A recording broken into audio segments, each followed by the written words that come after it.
મોડાસાના પહાડપુર ગામમાં ખેડૂતોનો વિરોધ। રેલવે અંડરપાસમાં પાણી ભરાતા ખેડૂતો રોષે ભરાયા છે।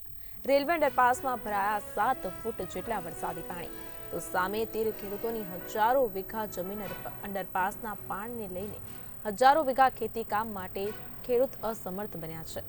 રેલવે વિભાગની નબળી કામગીરીનો પણ વિરોધ કરાયો છે। કાયમી ઉકેલ નહીં આવે તો ખેડૂતોએ આપી આંદોલનની ચીમકી। રેલવે દ્વારા અમારા ગામની અંદર અત્યારે કામ ચાલી રહ્યું છે। કોઈ પણ કામ ચાલુ થાય તો એનો પેલો ડાયવર્ઝન આપવાનું હોય છે। અત્યારે અમારી રજૂઆતના કારણે એવું કહેવામાં આવે છે રેલવે કે એ કામને મંજૂર આપ્યું છે, પણ ડાયવર્ઝન ન મળતા ખેડૂતો અત્યારે ખેતી પાક કરી શકતા નથી અને વાવણી કરી શકતા નથી। તો તાત્કાલિક ધોરણે ડાયવર્ઝન માટે મેટલ રોડ જે પાડપુરથી ગલસુંદરાવાળો સબલપુરવાળો જે રોડ છે એ બંનેને જોડતો આ રોડ કરવાની જરૂર છે અને એ તાત્કાલિક થાય તો જ ખેડૂતોને ખેતી કરી શકે, અને જો ન કરવામાં આવે તો એ ખેતી કરી શકે એમ નથી।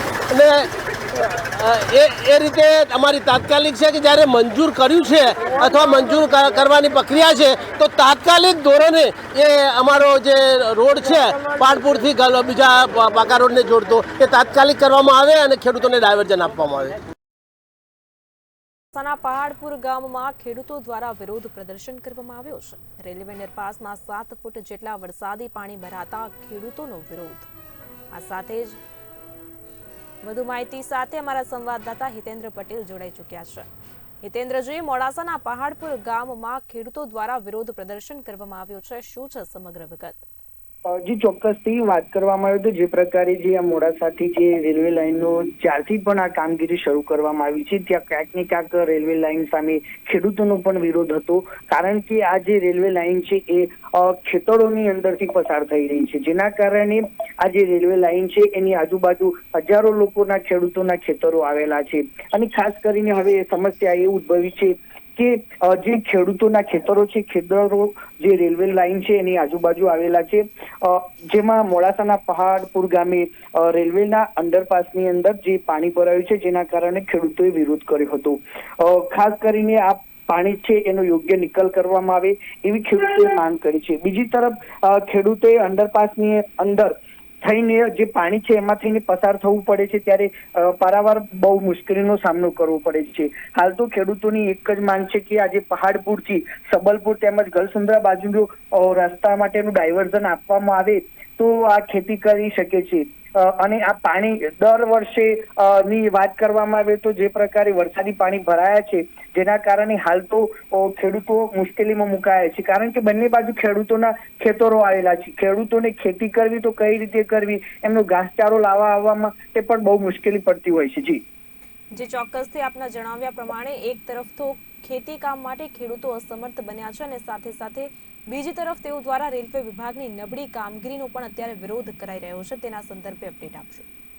જી ચોક્કસથી રેલવેની જે કામગીરી છે એના પર પણ સવાલો ઉભા થયા છે, કારણ કે છેલ્લા કેટલા સમયથી આ કામકાજ શરૂ છે, પરંતુ ક્યાંક ને ક્યાંક જે અંડરપાસ બનાવવામાં આવે છે એ અંડરપાસ બનાવવાની અંદર જો પાણીનો યોગ્ય નિકાલ કરવા માટેની જે પણ પ્રક્રિયા હોય હાથ ધરવામાં ના આવતી હોય જેના કારણે આ સમસ્યા ઉદ્ભવતી હોય છે, ત્યારે ખેડૂતોને જે પ્રકારે આ પહાડપુર ગામના જે ખેડૂતો છે ખેડૂતોએ ખાસ વિરોધ કર્યો હતો, કેમ કે જે અંડરપાસ છે અંડરપાસની અંદર 7 ફૂટ જેટલા પાણી ભરાઈ ચૂક્યા છે। જે પ્રકારે મોડાસા શહેરની અંદર જે વરસાદ ખાબક્યો છે જેના કારણે હજુ તો ચોમાસાની શરૂઆત જ છે અને શરૂઆતમાંથી જ આ પરિસ્થિતિનું નિર્માણ થયું છે, ત્યારે હજુ તો આખું ચોમાસું બાકી છે। ત્યારે ખેડૂતોની એક જ માંગ છે કે કોઈ વૈકલ્પિક જે છે એ સુવિધા પૂરી પાડવામાં આવે। જે પ્રકારે તેમણે જણાવ્યું કે જે પહાડપુરથી જે સબલપુર અને ગલસુંદરા વાળો જે રસ્તો છે એ બાજુ જો ડાયવર્ઝન આપવામાં આવે તો ખેડૂતો પોતાના ખેતરમાં પહોંચી શકે છે। જી હિતેન્દ્રજી, ખેડૂતો દ્વારા ચોક્કસપણે કેવી પ્રકારની મુખ્ય માંગણીઓ હાલ કરવામાં આવી રહી છે? હાલ તો મુખ્ય માંગણીમાં એક જ છે કે આ જે અંડરપાસમાં પાણી ભરાઈ રહ્યા છે પાણીનો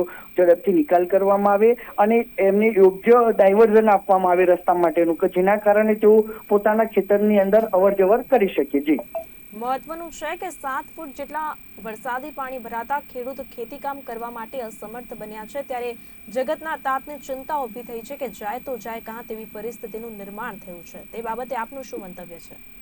ચોક્કસથી જ્યારથી પણ આજે રેલવે લાઇનનું કામની શરૂઆત છે ત્યારે માત્ર ને માત્ર મોડાસાના પહાડપુર ગામ વિસ્તારની વાત નહીં, પરંતુ મોડાસાથી જે ટિન્ટોઈ સુધી જે ગામડું આવેલું છે, ટિન્ટોઈથી શામળાજી સુધી આ જે પ્રકારે જે રેલવે લાઇનનું માર્ગ પસાર થયું છે એ તમામ આજુબાજુના ખેડૂતો છે તેમને વારંવાર મુશ્કેલીનો સામનો કરવો પડતો હોય છે. અને હાલ જગતનું તાત છે, જગતના તાતની હાલ તો મોટાભાગે લોકોની આશા ખેતી પર જ બંધાયેલી હોય છે, પરંતુ આ પ્રકારની જો સમસ્યાઓ ઉદ્ભવતી હોય તો ક્યારેક ખેડૂત છે મુશ્કેલીમાં મુકાઈ શકે છે. જી હિતેન્દ્રજી, વધુ એક પ્રશ્ન કે તંત્ર અને પાલિકા પ્રશાસન દ્વારા કેવા પ્રકારનું વલણ ખેડૂતો પ્રત્યે અપનાવવામાં આવી રહ્યું છે?